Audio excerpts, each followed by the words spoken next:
Azure Cloud Marketplaces and AI with David Starr.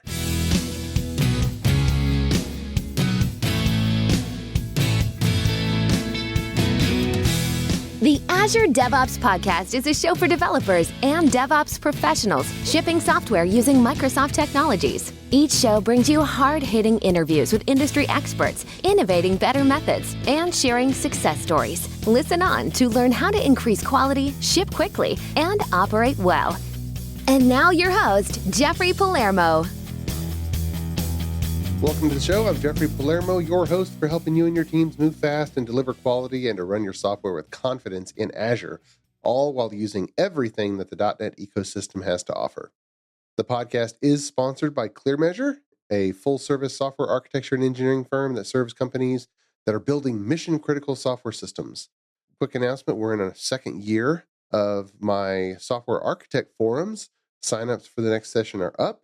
And if you lead a software team and are looking to collaborate with other peer architect leaders, then just sign up for that at the link in the show notes. And I've also launched just this year a new software leadership forum for technical executives who oversee software engineering groups. These are CTOs, VPs of engineering, engineering directors, etc. If you oversee software development in your company, but don't directly, do the coding or embed yourself, then this forum is for you, and it'll focus on topics specific to management leadership for software engineering departments. And of course, for those looking for Programming with Palermo, my video podcast, you can just search for it in any of the directories and you'll be able to find it. My returning guest today on the show, back from episode 149, where we talked about better engineering practices, is David Starr. He's a principal solutions architect at Microsoft, focusing on Azure and cloud marketplaces. And with much more than 20 years of experience, he has led software development initiatives, held architectural responsibilities, built high-performance teams, and fostered technical learning. He's passionate about delivering great software, designing cloud-scale solutions, and quality-focused engineering practices. He's contributed to or led several team initiatives that enable and accelerate the Azure Marketplace, such as the Marketplace FastTrack Copilot using Azure Open AI, the Software as a Service Accelerator, the Data Sales Accelerator, and the .NET and Java Software as a Service fulfillment libraries. As well, he's the program owner for Mastering the Marketplace, a comprehensive learning platform for Microsoft partners and customers. David, welcome back to the show. How are you, sir? Hey, thanks very much. It's wonderful to be back and talking with you again. It's always a pleasure. Absolutely, absolutely.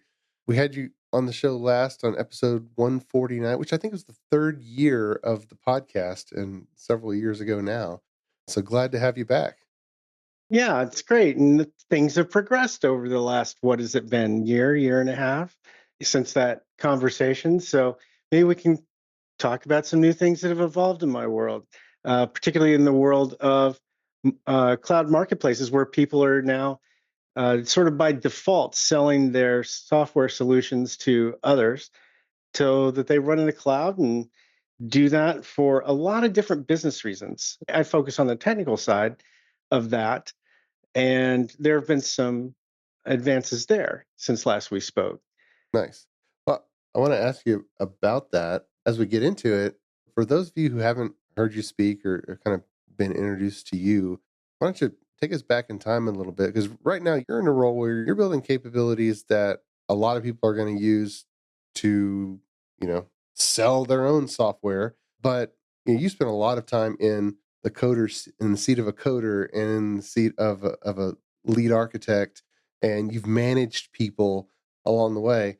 And there's a lot of listeners on this podcast who are thinking, man, I want to just code all day. I never want to do anything but code. And because I used to think, earlier in my career as well.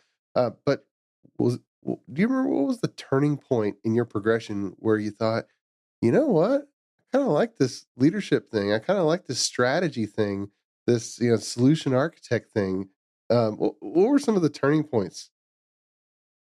Actually, it's interesting, Jeffrey. I'm going to turn this on its head a little bit because I found myself years ago, maybe 15, at More than that, actually, now that I'm thinking back at it, as one of the early sort of uh, adopters jump on the bandwagon to some of the agile conversation that was taking place out there.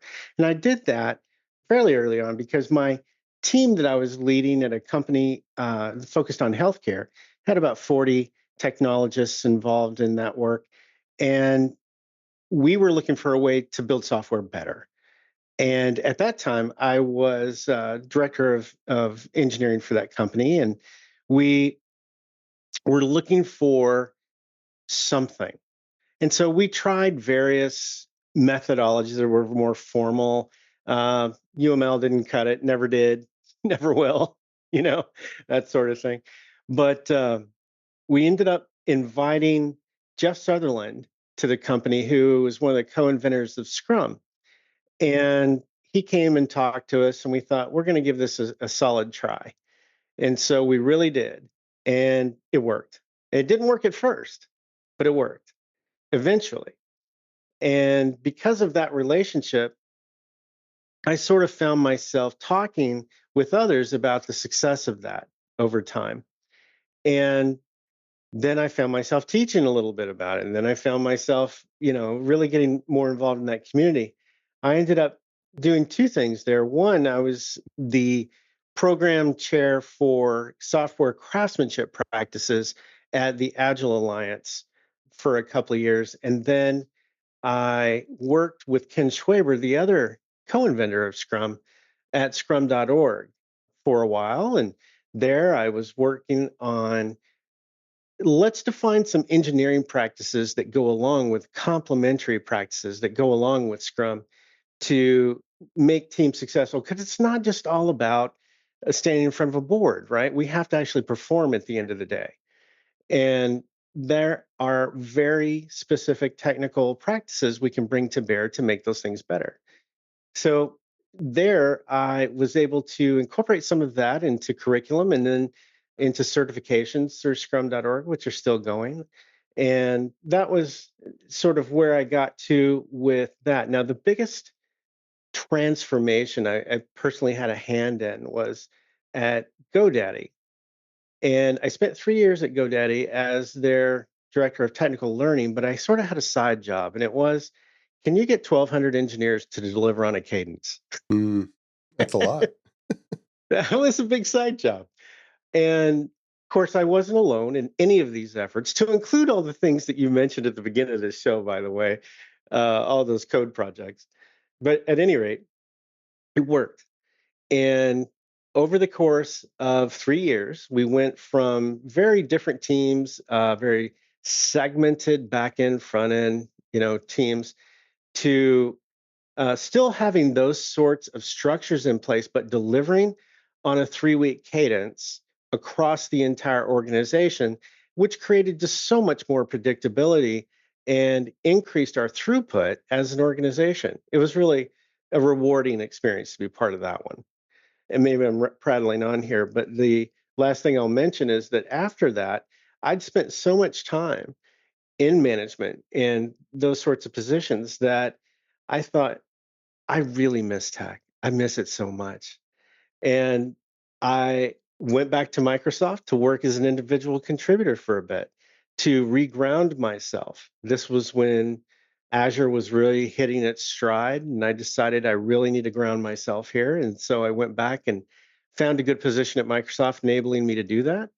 And now that I've been doing that for a few years, yeah, I've reground my technical capabilities and am now looking at, other leadership opportunities that are coming about, because you kind of can't help, once you've managed a team and worked with a team that has become really high performance, when you're with them, boy, you miss that.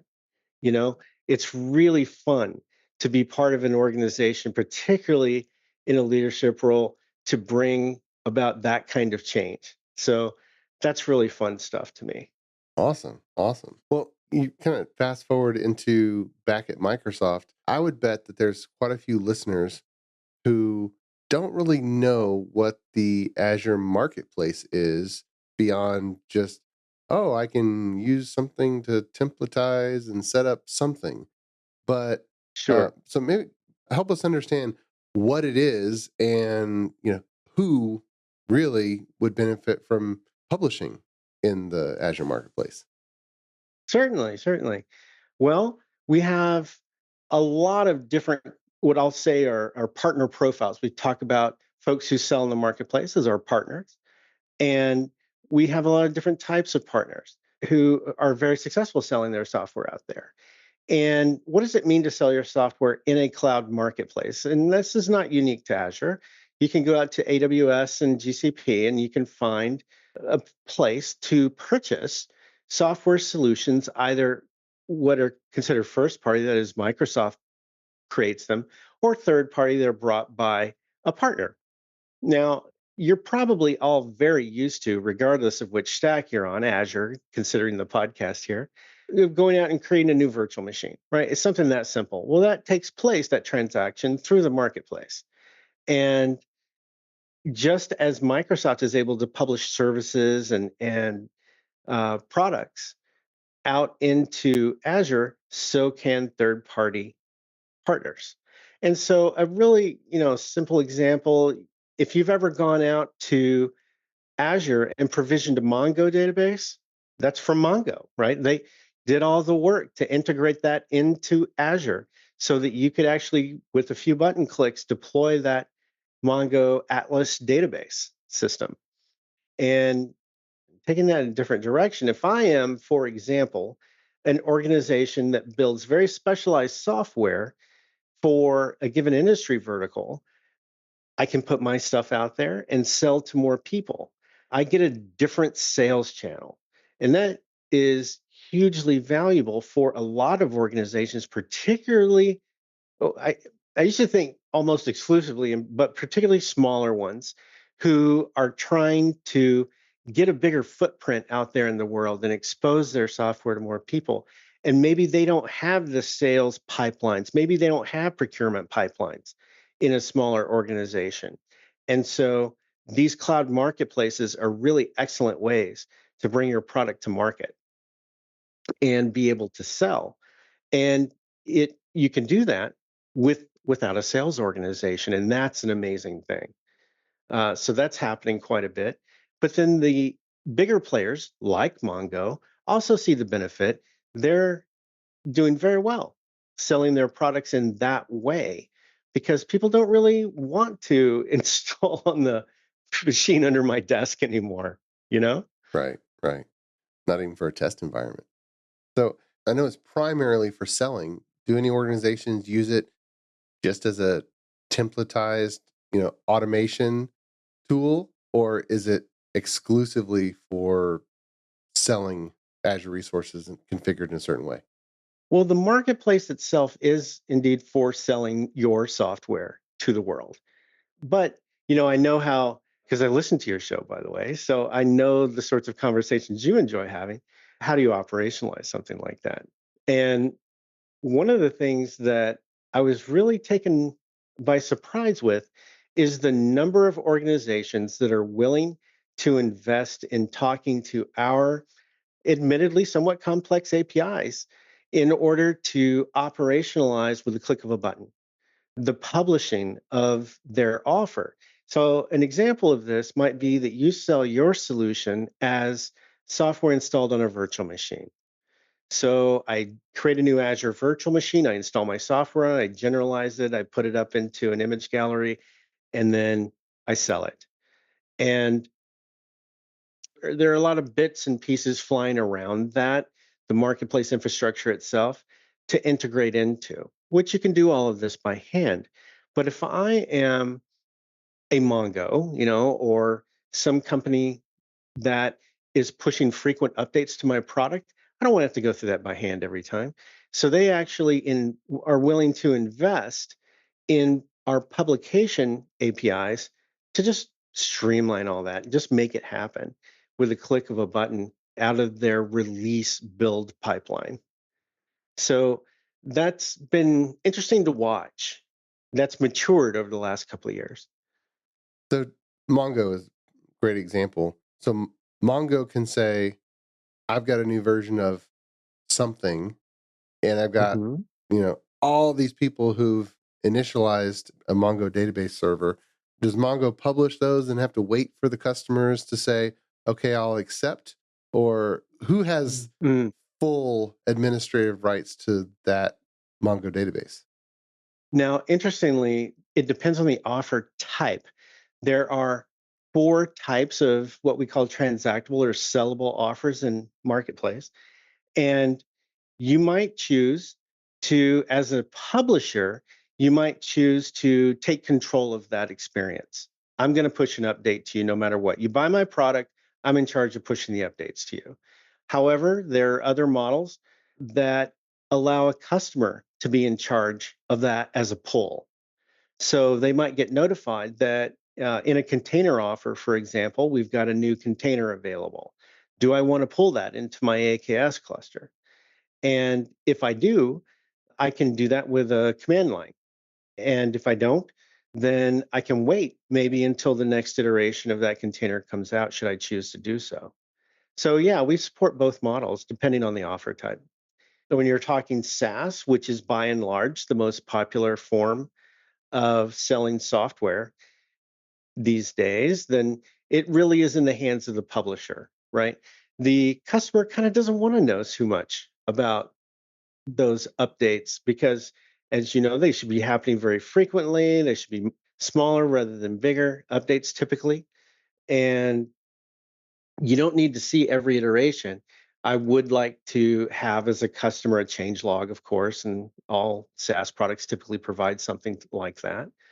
But with SaaS, publishers in control of the whole thing. It happens outside of Marketplace, the execution of that system. That SaaS solution can live, as long as it's running on Azure, can run independently of the Marketplace itself. So what are some of you mentioned Mongo, are there any other like really cool stories of people of publishing through the marketplace and then it kind of catching fire in a good way? Oh, well, lately we've been working with AI partners to publish models to the Marketplace so that people can take advantage of them through different consumption models like Azure Open AI. So you can now find, if I go out and I publish my model with Marketplace, I can even find it inside Azure Open AI so that people can consume it there. And that's one way to consume a model. Another very simplistic thing that some organizations might do is put their models up in a container and just allow access to those things via APIs or through whatever means they decide is appropriate, but do so through a set of containers that might run on Kubernetes, right? And that's more of a raw interface to those models for people who are a little more, or organizations who might be a little more skilled in consuming those things. But there are different ways to publish them. Many thanks to our podcast sponsor, ClearMeasure.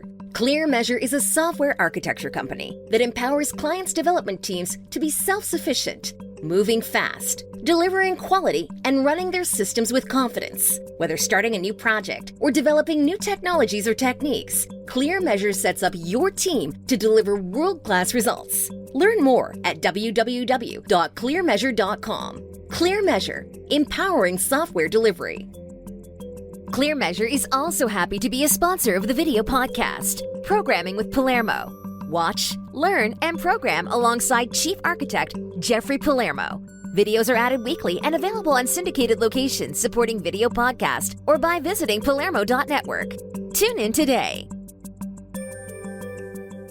So I can understand that someone who's selling something on the Azure Marketplace can kind of charge whatever they want to charge and decide what the pricing model. But when you mention models, there's a probably significant price to actually running the model, or however many tokens or queries to it. Has the dust settled to know, like, hey, someone getting into that space, what they're likely to pay? What are these things actually going to cost? Not just what the provider wants to charge for it, but okay, it's running in Azure, and Right. are there any kind of tranches of pricing that have, or rules of thumb that have kind of the dust has settled on to know for even budgeting, like even to get into this space, what do you have to be willing to pay? Well, as you pointed out, tokens are still the currency there. And some organizations I've worked with have gone this route.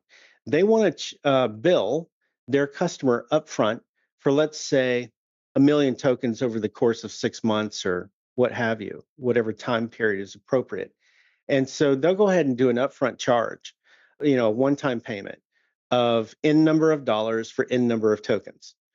And then as those things get consumed, they will strike another contract, another deal with that customer to expand the number of tokens that they have available as they move forward.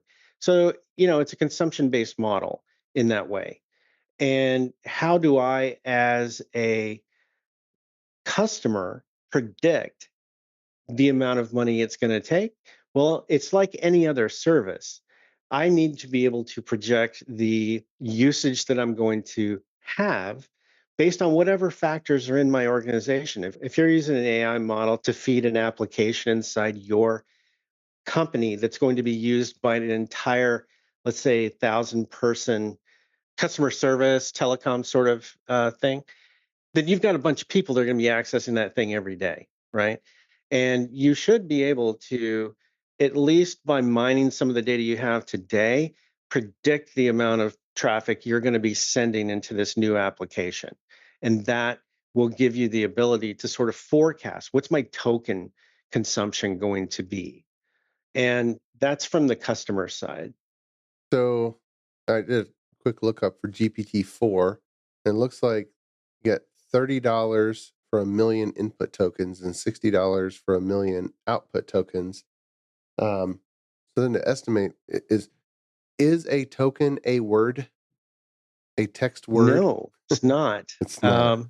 It's a word stripped to its barest minimum. So we can get 3 tokens out of a word, right?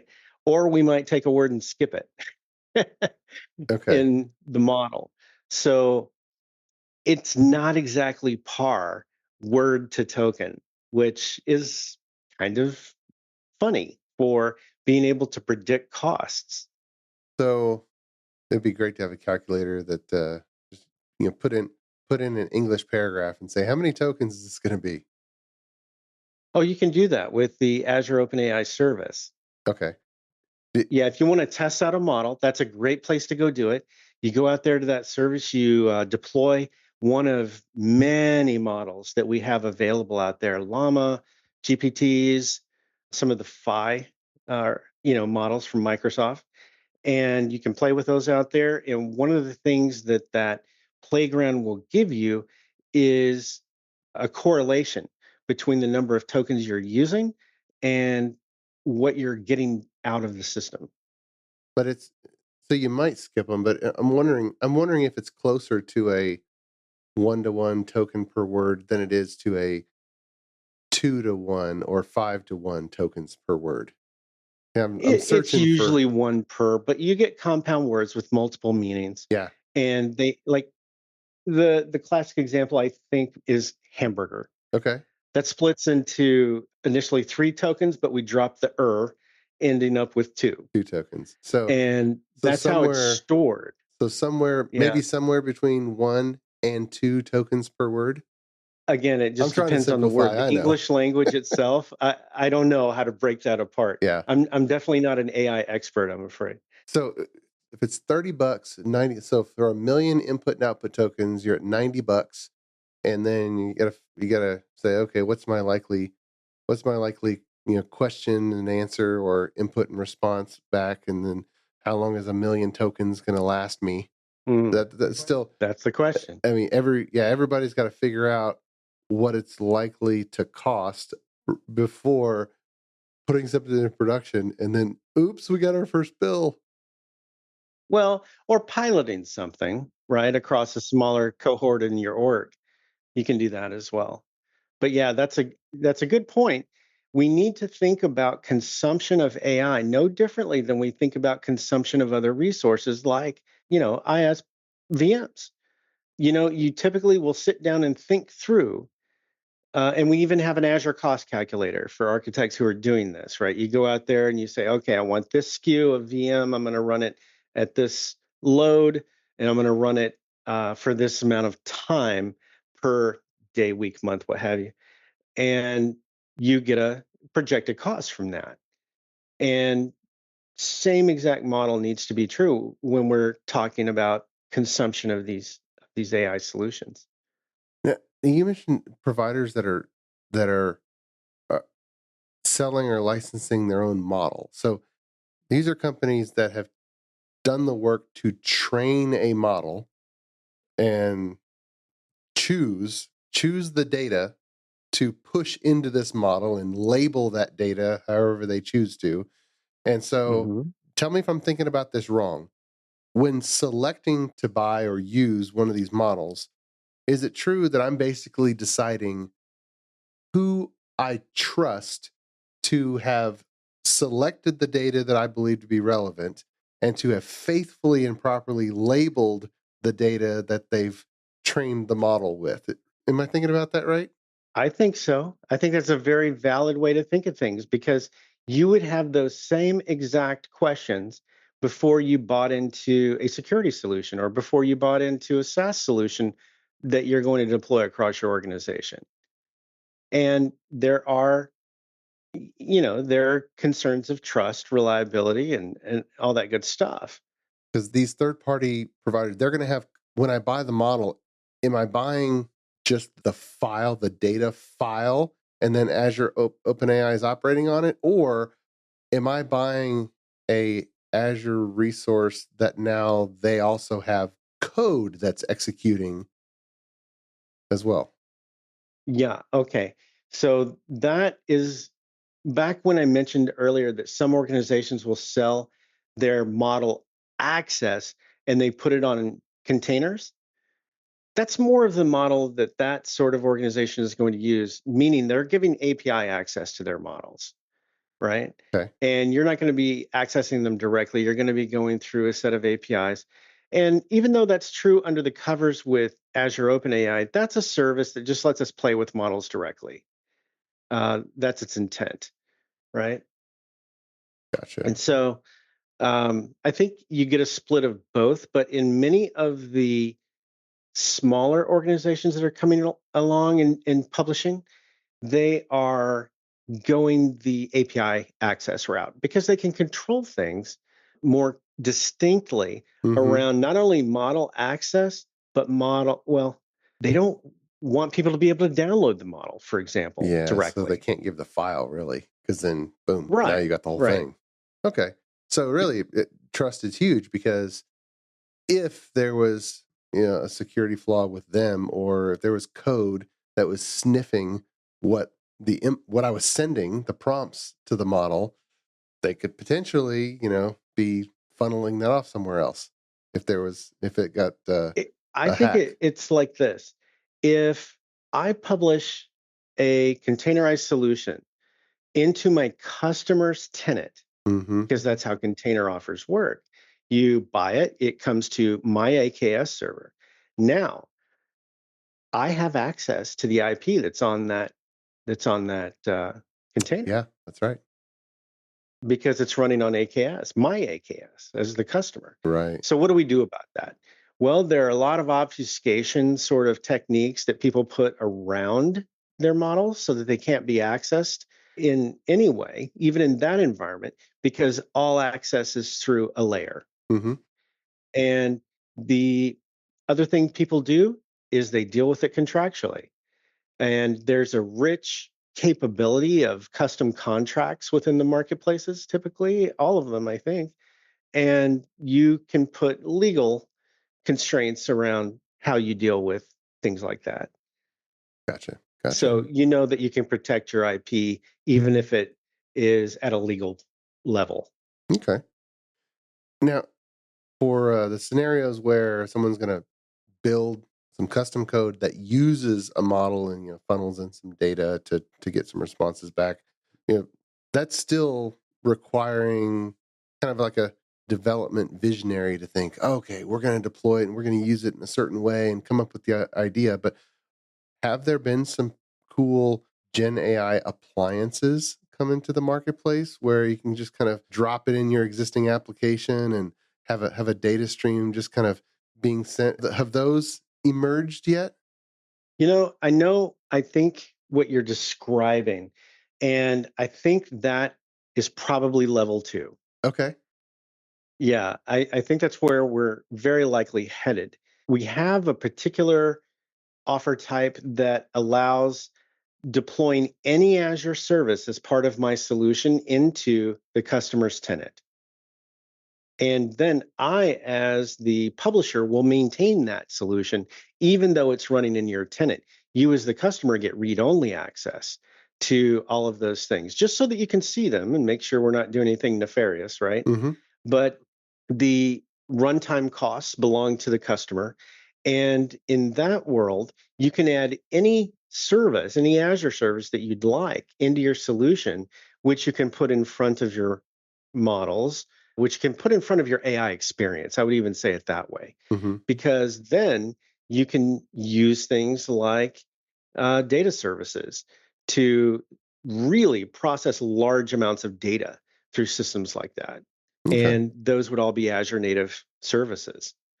I'm remembering it might have been 10 years ago where one of the big demos at Build or Ignite, or was it still Tech Ed 10 years? Anyway, it was machine learning for sentiment detecting on Twitter posts. Like, okay, what Sentiment analysis. sentiment Yeah. analysis is this generally a pleasantly worded, comment, or is this a angrily worded comment, unpleasant?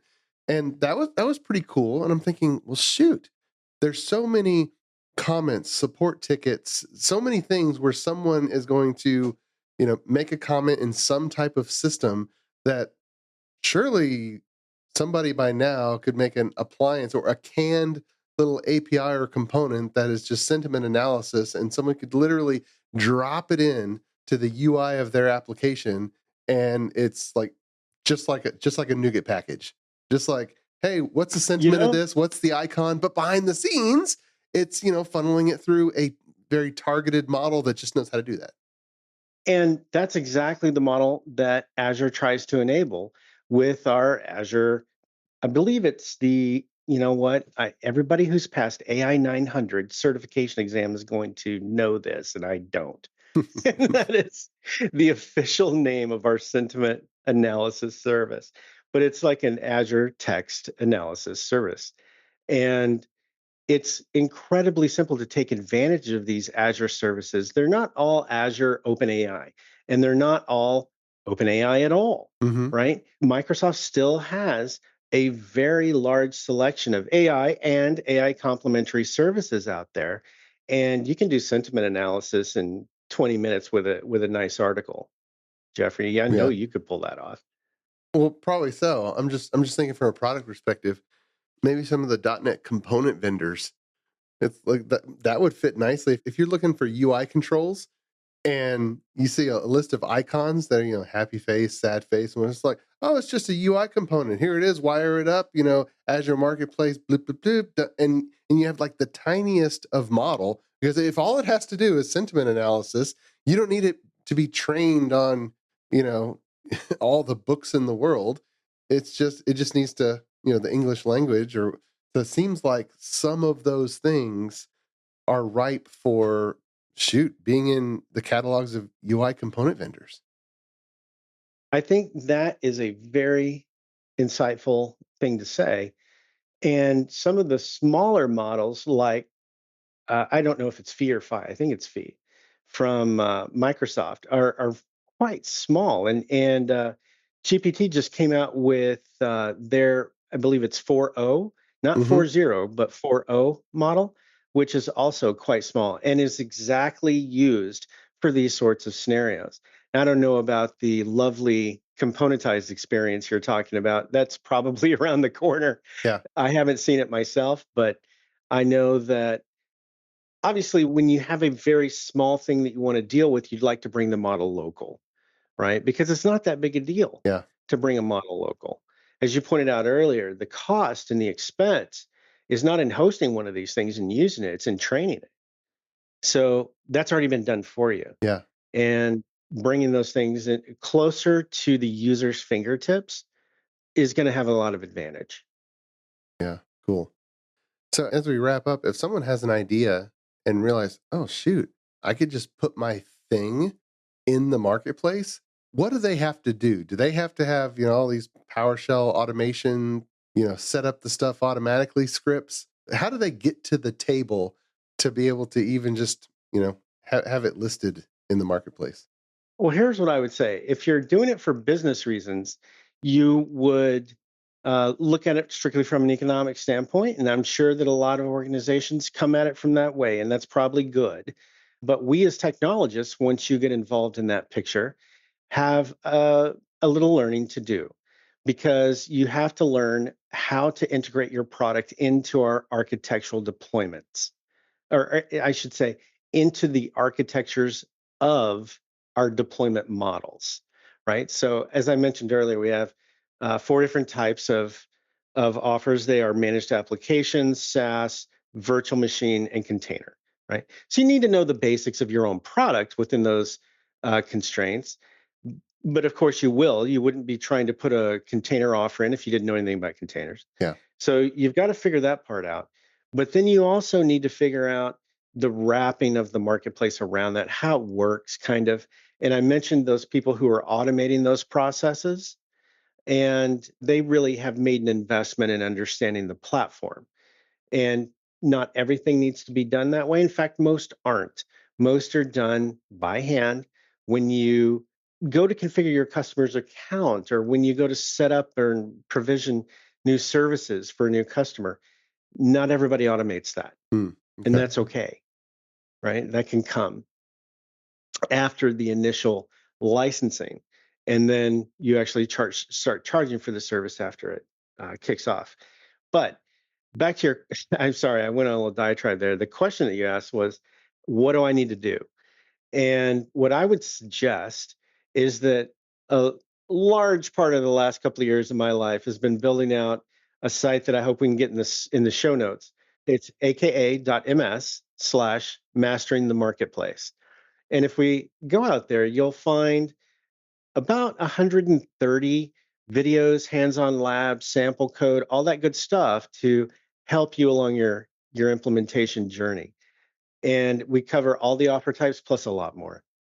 Nice. That's pulling in your training and Pluralsight experience, huh? Over a dozen or 24 Pluralsight videos that you've got in your history as well. So this was old hat, I bet.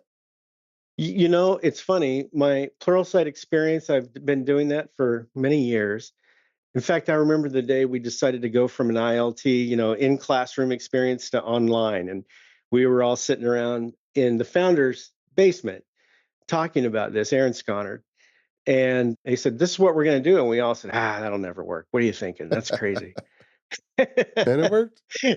and of course, it worked wonderfully. Yeah. And when I started working with partners on a regular basis at Microsoft, answering the same questions over and over, I just decided to approach it the same way I approached any online learning problem.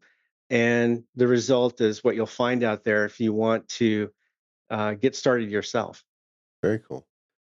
Well, David, thanks for coming back on the podcast and sharing with us all about Azure Cloud Marketplace and the AI advances that are available in the marketplace. This is fascinating. Appreciate it. You bet. It's always a pleasure. Oh, my pleasure indeed. And until next time, keep shipping. You've been listening to the Azure DevOps Podcast, a show for developers and DevOps professionals shipping software using Microsoft technologies. Go to www.azuredevops.show for show notes and other episodes. On behalf of your host, Jeffrey Palermo, and our sponsors, thanks for listening, and may God bless you.